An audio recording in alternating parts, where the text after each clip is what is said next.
It was 2:47 a.m. when Jenna's phone buzzed on her nightstand.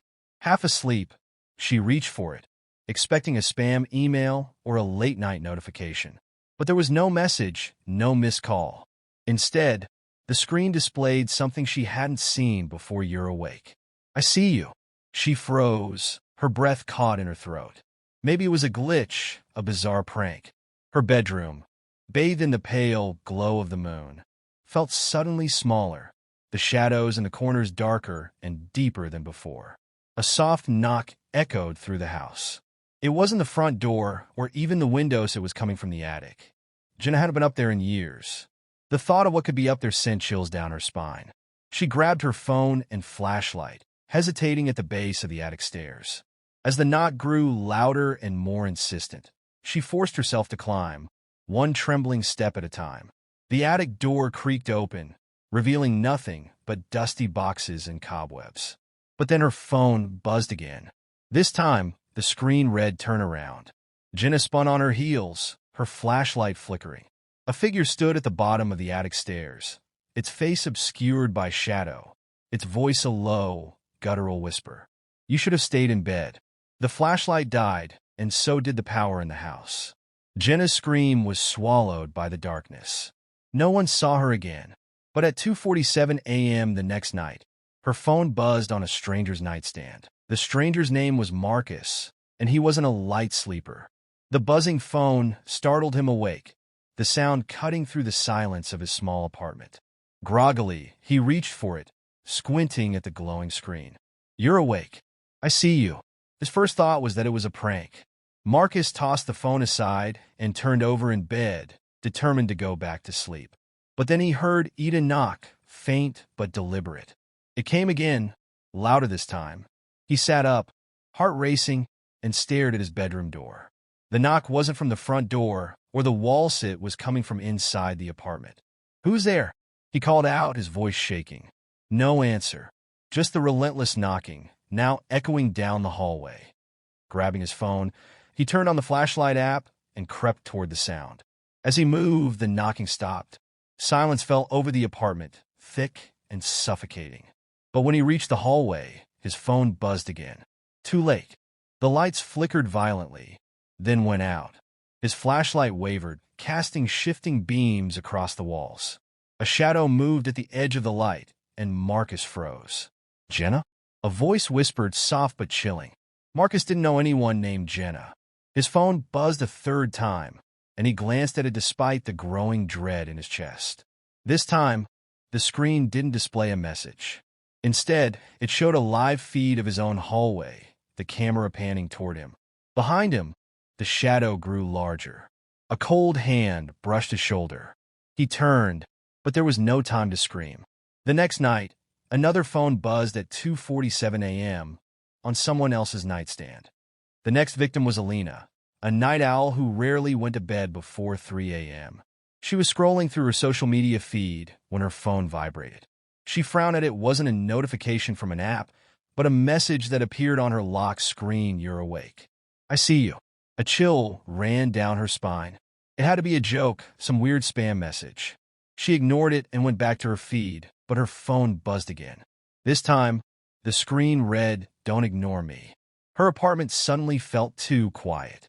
The usual hum of the fridge and the faint sounds of the city seemed to vanish, leaving a suffocating stillness. Then came the knock. It wasn't loud, just a gentle tap, tap, tap coming from her bedroom window. Alina lived on the 14th floor. She stared at the window, her breath caught in her chest. The curtains were drawn, but she could see a faint outline of something. Someone is standing just outside the glass. Her phone buzzed again. "Let me in." "No," she whispered, backing away. She grabbed a kitchen knife from the counter and kept her eyes on the window. The knocking stopped. For a moment, she thought it was over, that maybe her imagination was playing tricks on her. But then she heard the sound of her front door unlocking. Her heart sank. She hadn't heard footsteps. She hadn't heard anyone enter. The door creaked open slowly, revealing nothing but darkness beyond the threshold. Her phone buzzed one final time. "You shouldn't have said no." The lights in her apartment flickered and died. The darkness swallowed her screams, leaving only silence. By 2:47 a.m. the next night, another phone buzzed on yet another. The pattern was unmistakable, though no one had lived long enough to piece it together. The next night, the phone belonged to Caleb, a college student cramming for finals in his dimly lit dorm room. At exactly 2:47 a.m., his phone buzzed. The glow of the screen lit up his desk, and the words sent a shiver through his body. "You're awake. I see you." Confused and annoyed, Caleb set the phone aside. He assumed it was spam, maybe a phishing attempt, but he couldn't shake the feeling that something was wrong. Moments later, the door to his dorm rattled, softly at first, then harder, as if someone was trying to get in. Caleb frowned, grabbing a baseball bat from the corner of his room. "Who's there?" he called out, trying to sound braver than he felt. No answer, just the slow creak of the door as it unlocked and drifted open on its own. The hallway outside was empty, but as he stared into the dark corridor, his phone buzzed again. "You're next." The screen suddenly went black, but the words burned in his mind. A shadow moved in the corner of his vision, slender, unnaturally tall, and impossibly silent. Caleb swung the bat, but it passed through nothing but air. Then the lights went out. He stumbled back, tripping over his chair, as the shadow grew, surrounding him. A cold, guttural voice whispered in his ear, "You can't escape." Caleb's scream echoed through the dorm, but by the time campus security arrived, his room was empty. By 2:47 a.m. the next night, the phone belonging to the head of campus security buzzed. "You're awake. I see you." The head of campus security, Officer Ramirez, was a seasoned professional. He had seen his share of odd incidents on campus, but nothing like this. When his phone buzzed at 2:47 a.m., displaying the unsettling message, "You're awake, I see you," he assumed it was some kind of sick prank. He frowned, setting the phone down on his desk, and leaned back in his chair. He had been reviewing the strange disappearance of Caleb, the latest in a string of inexplicable vanishings. Though he didn't admit it out loud, a part of him felt like something far more sinister than student mischief was at play. The phone buzzed again. "You're next." Ramirez felt the temperature in the room drop. The hum of the overhead lights flickered, and the hairs on his arms stood on end. The security monitors on his desk glitched, showing static before briefly displaying a hallway camera feed. The feed was from Caleb's dormitory, the same hallway where Caleb had disappeared. The camera slowly panned, though no one was controlling it, focusing on a door at the end of the hallway. Ramirez recognized it. It was his office door. A loud knock shattered the silence. Ramirez spun around, drawing his sidearm, his pulse pounding in his ears. "Who's there?" The knock came again, louder this time, and the door creaked open on its own. The hallway outside was empty, bathed in dim emergency lighting. Ramirez stepped out cautiously, weapon raised, scanning the corridor. That's when his phone buzzed again.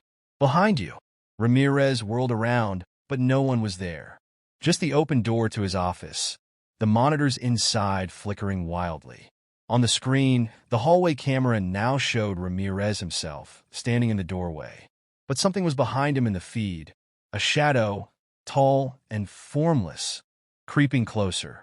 Before Ramirez could react, the lights went out completely, plunging the hallway into darkness.